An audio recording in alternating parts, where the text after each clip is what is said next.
மோடியின் 75வது வயது ஓய்வு குறித்து கேள்வி எழுப்பிய பத்திரிகையாளர்.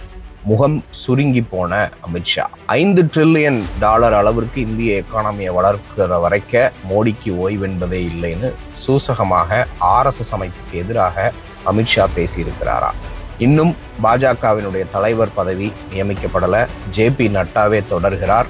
தொடர்ந்து பல்வேறு இடங்கள்ல பத்திரிகையாளர்கள் இப்பொழுது பாரதிய ஜனதா கட்சிக்கு எதிராகவும் நரேந்திர மோடி அரசிற்கு எதிராகவும் பேச தொடங்கி இருக்கிறார்கள். அமித்ஷாவையே கேள்வி கேட்க தொடங்கி இருக்கிறார்கள். கடந்த 12 ஆண்டுகளாக தேசிய ஊடகங்கள், அச்சு ஊடகங்கள் மற்றும் காட்சி ஊடகங்கள் கோடி மீடியாக்களாக இருந்தது. ஆனால் இன்றைக்கு மோடிக்கு எதிராக பேச தொடங்கி இருக்கிறாங்க.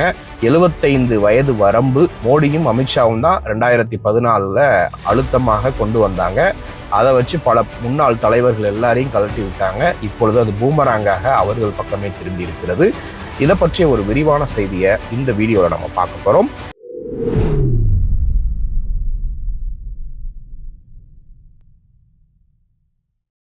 கோபாசை நண்பர்களுக்கு வணக்கம். வீடியோக்குள்ள போறதுக்கு முன்னாடி சேனலை மறக்காம சப்ஸ்கிரைப் பண்ணிருங்க. இந்த வீடியோவை லைக் பண்ணிட்டு உங்கள் கருத்துக்களை மறக்காம கமெண்ட் செக்ஷன்ல பதிவிட்டுருங்க. அனைவருக்கும் ஆங்கில புத்தாண்டு வாழ்த்துக்கள். இந்த வருடம் எல்லாருக்கும் சிறப்பாக, சமாதானமாக, சுமூகமாக இருக்குன்னு நம்புகிறோம். கடந்த 12 ஆண்டுகளாக 2014 இப்போ 2025 13 ஆண்டுகளாக போகுது. மோடி அவர்கள் என்றைக்கு இந்தியாவினுடைய பிரதமராக பதவியேற்றாரோ அன்றிலிருந்து மோடி சர்க்கார், பாஜக, RSS அப்படிங்கிறதே மறந்து போகிற அளவுக்கு மோடி மட்டுமே முன்னிலைப்படுத்தப்பட்டார். அதற்கு மிகப்பெரிய அளவில் சோஷியல் இன்ஜினியரிங் பின்னணியில் பண்ணப்பட்டது. மிகப்பெரிய அளவில் PR ஒர்க் பண்ணப்பட்டது. அரசு பணமே பெரிய அளவுக்கு செலவழிக்கப்பட்டது. ஏன் கொரோனா சர்டிஃபிகேட்டில் கூட மோடியினுடைய புகைப்படம் இடம்பெறுற அளவுக்கு விளம்பர வெறி பிடித்து தான் மோடியினுடைய டீம் இருந்தாங்க அப்படிங்கிறத பார்க்குறோம். 2014 பிரதமராக மோடி பதவியேற்றதற்கு பின்பு மோடிக்கும் அமித்ஷாவுக்கும் எதிராக பாஜக கட்சிக்குள்ளாகவும் RSS அமைப்புக்குள்ளாகவும் வேற எந்த தலைவரும் பெரிய அளவுக்கு இருக்கக்கூடாது அப்படின்னு முடிவு பண்ணி கொஞ்சம் கொஞ்சமாக திட்டமிட்டு பக்காவாக ஸ்கெட்ச் போட்டு மூத்த தலைவர் எல்லாருங்களையும் ஓரங்கட்டினாங்க. வழிகாட்டுதல் குழு அப்படின்னு ஒரு குழு உருவாக்கி 75 வயதுக்கு மேலே இருக்கிறவங்க முக்கியமான பதவிகளில் இருக்கக்கூடாது, அவர்கள் இளம் தலைவர்களுக்கு, இளம் கட்சிக்காரர்களுக்கு இளைஞர்களுக்கு வழிகாட்டணும், வழிவிடணும் அப்படின்னு சொல்லிட்டு உருவாக்குனதே மோடியும் அமித்ஷாவும் தான். அதற்கு மிக முக்கிய காரணம், மோடி எதிர்த்தரப்புல ஒரு வலுவான எதிர் ஆள் இருந்து அரசியல் செய்து பழக்கம் இல்லாதவர். குஜராத்தில் முதல்வராக இருந்தப்பையும் சரி, பிரதமராக வந்ததற்கு பின்பும் சரி, பெரிய அளவுக்கு அவர் தனக்கு எதிராக வலுவாக ஒரு எதிர்கட்சி தலைவரை வச்சு அரசியல் பண்ண தெரியாது. அதனால தான் தொடர்ந்து பார்த்துருப்பீங்க, இப்போ வரைக்கும் நாடாளுமன்றத்திலையுமே கேட்கக்கூடிய கேள்விகளுக்கு அவரால் பதில் சொல்ல தெரியாது. பத்திரிகையாளர்கள் குறுக்கு கேள்வி கேட்டால் பதில் சொல்ல தெரியாது. பக்காவாக செட்டிங் செய்யப்பட்ட ஒரு இன்டர்வியூனா அவரால் அதை ஹேண்டில் பண்ண முடியும். ஸோ அப்படி வந்தவர் கட்சிக்குள்ளாகவே அவருக்கு எதிராக இருக்கக்கூடிய தலைவர்கள் எல்லாத்தையும் தெளிவாக கட்டம் போட்டு தூக்குறாங்க. அதில் அத்வானியிலிருந்து, யஷ்வந்த் சின்ஹாலிருந்து, முரளி மனோகர் ஜோஷியிலிருந்து, இன்னும் சுமித்ரா மகாஜன்லேருந்து இன்னும் பல தலைவர்களை சொல்லலாம்.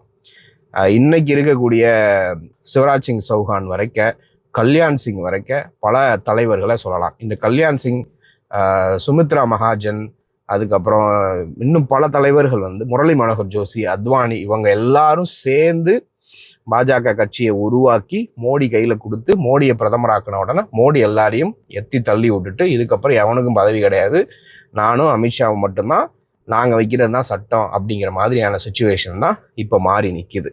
எப்படி எடப்பாடி அவர்கள் சசிகலா மூலமாக ஆட்சிக்கு சசிகலா யாருன்னே தெரியாதுன்ற லெவலுக்கு அவர் இப்போ பேசிகிட்டு இருக்காரு இல்லையா, அந்த மாதிரி தான் இங்கேயும் நடந்தது.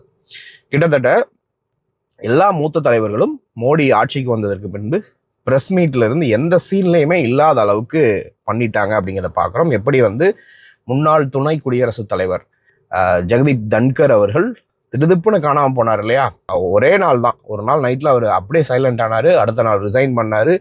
இப்போ வரைக்கும் அவர் என்ன பண்ணுறாரு ஏது பண்ணுறாருன்னு கூட தெரியாத அளவுக்கு அவங்க ஆக்கிட்டாங்க. அதற்கும் மோடி அமித்ஷா தான் காரணம் அப்படின்னு சொல்லப்படுது. ஸோ இப்போ RSS அமைப்பை விட மோடி பெரியவரா, பாஜக கட்சியை விட மோடி அமித்ஷா பெரியவங்களா அப்படிங்கிற சண்டை கட்சிக்குள்ளாகவே உருவாகி இருக்குது. சமீப காலமாக மோடி அரசிற்கு எதிராக, பாஜக கட்சிக்கு எதிராக பத்திரிகையாளர்கள், குறிப்பாக அர்னாப் கோஸ்வாமி போன்ற நபர்கள் இப்பொழுது பேச தொடங்கி இருக்கிறாங்க. அந்த வரிசையில வெஸ்ட் பெங்கால்ல வச்சு பத்திரிகையாளர் சந்திப்பப்ப அமித்ஷா கிட்ட ஒருத்தர் தைரியமா கேள்வி கேட்கிறாரு. 75 வயது வரம்பு அப்படிங்கிறது மோடிக்கு பொருந்துமா அப்படின்னு கேட்குறப்ப மோடி அமித்ஷாவுடைய முகமே அப்படி ஒரு மாதிரி அதுவரை சிரிச்சு பேசிக்கிட்டு இருந்தவர் சடனாக டெரரா மாறிட்டு, அப்படிலாம் கிடையாது, காங்கிரஸ் கட்சி, ராகுல் காந்தி போன்றவர்கள் தான் வாரிசு அரசியல் பின்பற்றுறாங்க, மோடி நாட்டுக்காக அப்படி உழைக்கிறார், இப்படி உழைக்கிறார், 5 ட்ரில்லியன் பொருளாதார அளவுக்கு இந்திய எக்கானமியை வளர்க்காம மோடி ஓய மாட்டார், அவர் முழுமையாக அந்த பிரதமர் பதவியை பூர்த்தி செய்வார், பிரதமர் பதவிக்கு ஓய்வே கிடையாது அப்படின்னு கேட்குற கேள்வி ஒன்று, சொல்கிற பதில் ஒன்றுன்ற மாதிரி இவர் வேற ட்ராக்ல அடிச்சு விட்டுருக்கிறாரு. இது தெளிவாக தெரிகிறது. தொடர்ந்து பல சந்தேகங்கள் 2025 ஆண்டு தொடக்கத்திலே ஆர்எஸ்எஸ்னுடைய தலைவர், இப்போ இருக்கக்கூடிய தலைவர் மோகன் பகவத் தெளிவாக பல்வேறு நிகழ்வுகளை வெளிப்படையாகவே சொல்றாரு. ஒரு நிகழ்வுல அவருக்கு ஷால் போடுறாங்க, வழக்கமா போடக்கூடிய ஷால் தான், ஆனா அதை குறி வச்சு ஒரு வார்த்தையை பயன்படுத்துறாரு மோகன் பகவத். இந்த ஷாலை நீங்க எதுக்காக எனக்கு போடுறீங்கன்னு தெரியுது, எனக்கும் 75 வயது ஆக போகுது, ஓய்வெடுக்க சொல்லி நீங்க இந்த ஷால் போடுறீங்களா அப்படின்னு கிண்டல் அடிச்சு பேசுற மாதிரி சிம்பாலிக்கா, எனக்கும் 75 வயசு தான் ஆக போகுது, நானும் ஓய்வெடுக்க தான், இந்த பதவியை வேற ஆளுக்கு விட்டு கொடுக்க போறேன், அதனால மோடி நீயும் விட்டு கொடுத்துடணும் அப்படிங்கிற மாதிரி தான் சொல்றாங்க. ஏன்னா கிட்டத்தட்ட மோகன் பகவத் அவர்களுக்கும் மோடி அவர்களுக்கும் 3 மாதங்களோ 6 மாதங்கள் வித்தியாசம் தான் வயதுல. வருகின்ற 2026 செப்டம்பர் வந்துச்சுன்னா மோடி அவர்களுக்கு 75 வயது பூர்த்தி நிறைவு செய்கிறார். ஸோ அதுக்கப்புறம் புதியவர்களுக்கு வழி கொடுக்கணும், தனிநபர் துதி, ஒரு இயக்கத்தை விட ஒரு மனுஷனுடைய புகழ் அப்படிங்கிறது உயர்ந்து இருக்கக்கூடாது அப்படிங்கிற எச்சரிக்கையை தொடர்ந்து ஆர்எஸ்எஸ் அமைப்பு அந்த எச்சரிக்கையை தொடர்ந்து ஆர்எஸ்எஸ் அமைப்பு பாஜகவுக்கு கொடுத்துக்கிட்டு வருது. மோடி அவர்கள் 3வது முறையாக பிரதமராக பதவி ஏற்றதே பார்த்தீங்கன்னா, முன்னாடிலாம் ஆர்எஸ்எஸ் அமைப்பு லிஸ்ட் போட்டு கொடுக்கும், பாஜக கட்சி அதை அப்ரூவ் பண்ணி பாஜக கட்சியினுடைய எம்பிக்கள்லாம் சேர்ந்து தான் ஒருத்தரை தேர்ந்தெடுப்பாங்க. ஆனால் மோடி, அமித்ஷா இந்த விஷயத்துல பண்ணது எப்படின்னா, அவர்களுக்கு முன்னக்கூட்டியே தெரிஞ்சிருச்சு பெரும்பான்மை கிடைக்க போறதில்ல, ஆனா எப்படியாவது ஜெயிச்சிடணும் அப்படின்னு. அதனால என்டிஏ கட்சிகள் எல்லாத்தையும் கூட்டி அவர்களுடைய எம்பிக்களுடைய ஆதரவு கடிதங்கள் எல்லாம் டைரக்டா பெற்று மோடி அதை போய் சப்மிட் பண்ணி தான் பிரதமராக 3வது முறை ஆனார். ஆர்எஸ்எஸ்ட கன்சல்ட் பண்ணவும் இல்லை, ஆர்எஸ்எஸ் பெருசா மதிச்ச மாதிரியும் தெரியல, பல்வேறு பிணக்குகள் அந்த டைம்ல சுத்திக்கிட்டு இருந்துச்சு. ஏன் உத்தரப்பிரதேசம் போன்ற மாநிலங்கள்ல ஆர்எஸ்எஸ் அமைப்பு ஊழியர்கள் எப்பயும் பிஜேபிக்காக தேர்தல் காலத்துல தீயா வேலை செய்வாங்க, ஆனா அந்த டைம்ல வேலையே செய்யல. பத்திரிகைகள்ல பேட்டியே கொடுத்தாங்க. என்ன அப்படின்னா, நாங்க காலங்காலமாக உழைத்திருக்கிறோம், ஆர்எஸ்எஸ்க்குன்னு சில கோட்பாடு இருக்கு, சில விதிகள் இருக்கு, கொள்கைகள் இருக்கு, ஆனா மோடியும் அமித்ஷாவும் இன்றைக்கு காங்கிரஸ் கட்சியில இருக்கிற ஊழல் செஞ்சவன், மற்ற கட்சிகள்ல ஃப்ராடுத்தனம் பண்ணவன், அவனை எல்லாரையும் கட்சிக்குள்ள சேர்க்கிறாங்க, இவங்களும் அவர்களை உள்ள கொண்டு எடுத்த உடனே புது பதவிகள் கொடுக்குறாங்க. அவர்களுக்கு ஆர்எஸ்எஸ் அமைப்பை பத்தியோ கட்சியினுடைய கொள்கை பத்தியோ கோட்பாடு பத்தியோ எதுவுமே தெரியாது, அவர்களை பொறுத்த வரைக்கும் பதவி வேணும், கொள்ளையடிக்கணும், ஆனா ஆர்எஸ்எஸ்க்குன்னு ஒரு சித்தாந்தம் இருக்கு, அதை பின்பற்ற மாட்டாங்க அப்படின்னு கோவப்பட்டு அந்த தேர்தலில் வேலை செய்யாம இருந்ததாக அவர்களே பேட்டி கொடுத்தாங்க. இல்லை அப்படின்னா வாக்காளர்களுக்கு பூத் கமிட்டியில ஒர்க் பண்றதுல இருந்து, வீட்டுல பூத் ஸ்லிப்பு கொடுக்கறதுல இருந்து, அவர்கள் வீட்டுல இருந்து அந்த தேர்தல் ஓட்டு போடக்கூடிய மையம் வரைக்கும் அழைத்து செல்ற வரைக்கும் ஆர்எஸ்எஸ் ஊழியர்கள் வேலை செய்வாங்க. அதுக்கப்புறம் ஒரு சில சமாதானங்கள்லாம் பண்ணி தான் மகாராஷ்டிரா, ஹரியானா தேர்தல் எல்லாம் ஆர்எஸ்எஸ் அமைப்பு பிஜேபிக்காக வேலை செய்தது. அதுக்கு பின்னணியிலையும் பல்வேறு டீல்கள் பேசப்பட்டதாக சொல்லப்படுது. ஸோ இப்போ திரும்பவும் அமித்ஷா அவர்கள் இல்லை, மோடி தான் பிரதமராக தொடர்வார் அப்படின்னு சொன்னது இன்னும் ஆர்எஸ்எஸ்க்குள்ளேயும் பிஜேபிக்குள்ளேயும் சண்டை தீரலை அப்படிங்கிறத தான் பார்க்குறோம். தொடர்ந்து பார்த்தீங்கன்னா சுப்பிரமணிய சுவாமி மோடி மீது சொல்றாரு, அமெரிக்காவினுடைய எப்ஸ்டீன் ஃபைலில் மோடியினுடைய பெயர் வரும். அர்னாப் கோஸ்வாமி மோடி அரசு இண்டிகோ பற்றி பேசியிருக்கிறார், இண்டிகோ இஷ்யூவை இந்த அமைச்சர் சரியாக ஹேண்டில் பண்ணலை, டெல்லி ஏர் பொல்யூஷனை மோடி அரசு சரியாக ஹேண்டில் பண்ணலை அப்படின்னு அள்ளி விட்றாப்புல.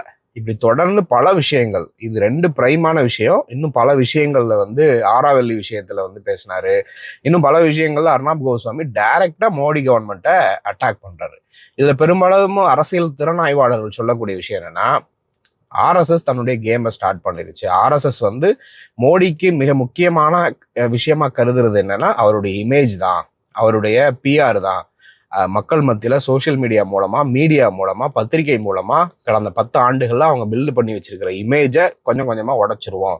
மரியாதையா நீயா ஒதுங்கிக்கிட்டா உனக்கு நல்லது. அப்படி ஒதுங்கலை அப்படின்னா இருக்கிற எல்லா வண்டவாளங்களையும் தண்டவாளங்களையும் கொஞ்சம் கொஞ்சமாக நாங்கள் லீக் செய்வோம் அப்படின்னு சொல்லியிருக்கிறாங்க. இது எல்லாத்தையும் உறுதிப்படுத்துற மாதிரி மகாராஷ்டிரா அரசியல்ல சில சம்பவங்கள் நடக்க தொடங்குது. அஜித் பவாரும் சரத் பவாரும் ஒன்று சேர்றாங்க. அந்த பக்கம் உத்தவ் தாக்கரேயும் அவருடைய கசின் ராஜ் தாக்கரேயும் ஒன்று சேர்றாங்க. வரக்கூடிய முனிசிபல் தேர்தலில் வந்து நாங்கள் 2 கட்சியும் ஒன்றா சேர்ந்து போட்டியிட போகிறோம் அப்படிங்கிற செய்திகள் வருது. அது மட்டும் இல்லாமல் பாரதிய ஜனதா கட்சிக்குள்ளாக ஆர்எஸ்எஸ் அமைப்பு ஆதரவு எம்பிக்கள் தலைவர்கள்னு ஒன்று கூட ஆரம்பிச்சிருக்கிறாங்க. அதுக்கு ஒரு பெஸ்ட் எக்ஸாம்பிள் வந்து உத்தரப்பிரதேசத்தில் நடந்த பிராமணர்கள் எம்எல்ஏக்கள் எம்சிக்கள் கூட்டம் அப்படின்னு. அதை தாண்டி பல்வேறு இடங்கள்ல வந்து இந்த மத அடிப்படையில் ஆர்எஸ்எஸ் கிளை அமைப்புகள் வந்து பிரச்சனையை கலப்புது. இப்படி எல்லா ஃப்ரண்ட்லையும் மோடி அரசுக்கு வந்து ஒரு ப்ரெஷரை கொடுக்க ஆர்எஸ்எஸ் தொடங்கி இருக்குது அப்படின்னு சொல்லப்படுது. ஸோ தொடர்ந்து இதை குறித்து பேசலாம். செப்டம்பர் மாதம் ரொம்ப தூரத்தில் இல்லை, இன்னும் பல்வேறு டெவலப்மெண்ட்ஸ் வரும். அதை குறித்து நம்ம விரிவாக விவாதிக்கலாம். இது குறித்து நீங்கள் என்ன நினைக்கிறீங்கிறத மறக்காமல் கமெண்ட்டில் சொல்லுங்கள். நன்றி.